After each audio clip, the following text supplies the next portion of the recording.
Most punk albums punch you in the face.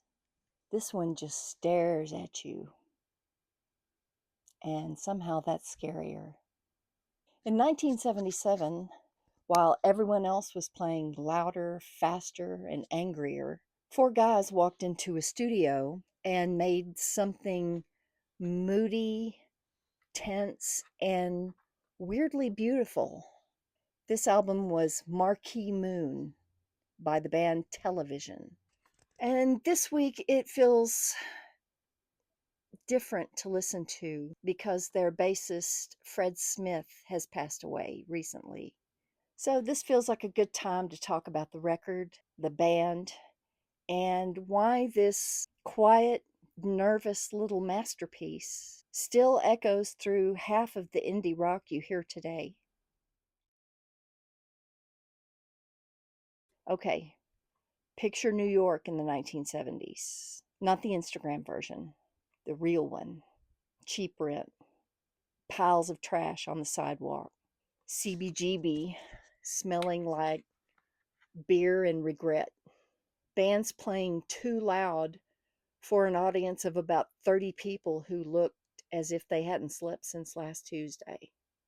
That's where Television shows up. They're not the Ramones. They're not 1, 2, 3, go. They're skinny art kids with guitars who look like they might quote French symbolist poetry at you from the stage. They've got Tom Verlaine, the main songwriter. He's all sharp edges and intensity, singing like he's half bored and half haunted. Richard Lloyd, the other guitarist, more emotional, more bluesy, and a little messy in the best way. Billy Fika on drums, playing tight but jazzy, almost swinging. And then Fred Smith on bass. Fred's the quiet one. Every band has a quiet one. The one who doesn't pose, doesn't give big interviews, just shows up and holds everything together.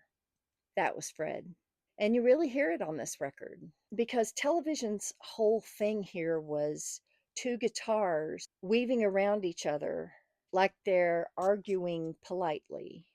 They're not bashing chords, they're talking, circling, climbing. If Fred isn't anchoring that, the whole thing just floats away like a balloon.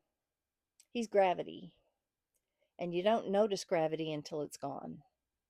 The band had already built a buzz at CBGB with long and strange live sets, songs that stretched out 10 minutes sometimes, which in 1976 punk terms was technically illegal.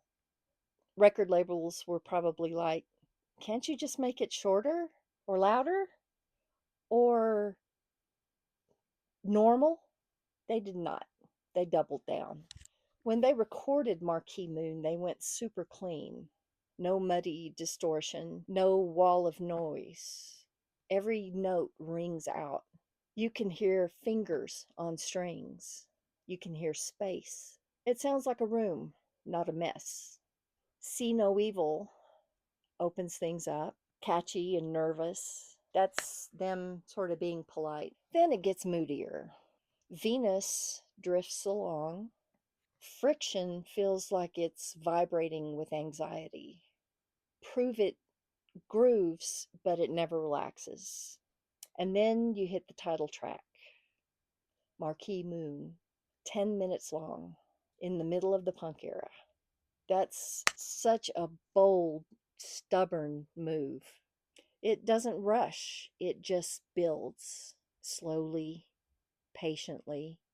The guitars spiral higher and higher, like they're trying to climb right out of the song. The first time you hear it, you're like, wait, are we still on the same track? And then suddenly you're completely hypnotized. Here's the funny thing about this album, this album really shouldn't have worked. Punk was supposed to be fast and sloppy and loud. Television shows up with restraint and space and jazz influenced drumming and these long, thoughtful guitar parts. It's like everyone else brought beer to the party and they bought a book of French poetry. Also, the band wasn't exactly peaceful internally. Verlaine and Richard Lloyd clashed a lot. Two big personalities with two very different styles. But honestly, that tension is the sound of the album. It feels like it might fall apart any second. That's why it makes it exciting. The older I get, the more I appreciate how subtle this record is. It's not trying to impress you. Fred's bass, especially, it's so tasteful it just disappears into the swirling guitars. Songs like Elevation and Guiding Light just glide because he's steering underneath. He's not showing off, he's listening. And that's harder. That's maturity. This album ended up influencing basically everyone. You hear it in R.E.M's jangly songs. You hear it in Sonic Youth's art noise thing. You hear it in The Strokes, Interpol, and all those tight, nervous guitar bands. That clean, interlocking guitar style is straight from television. They accidentally invented a blueprint. And now, listening this week, knowing Fred Smith is gone, it hits differently because you realize how much this album really depends on him. He's the reason the chaos never tips over. He's the calm center, not flashy, not loud, just solid. Sometimes the most important person in a band is the one that you don't notice right away. And when they're gone, you suddenly hear them everywhere.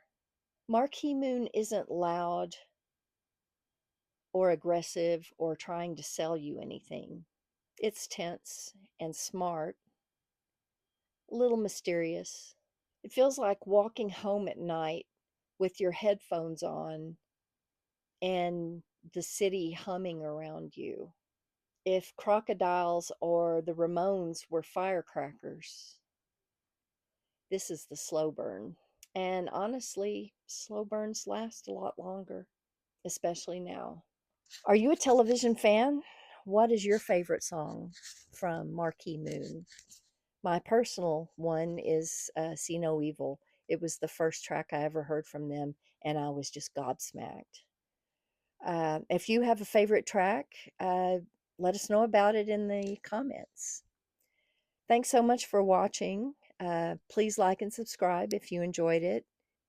I will see you in the next one.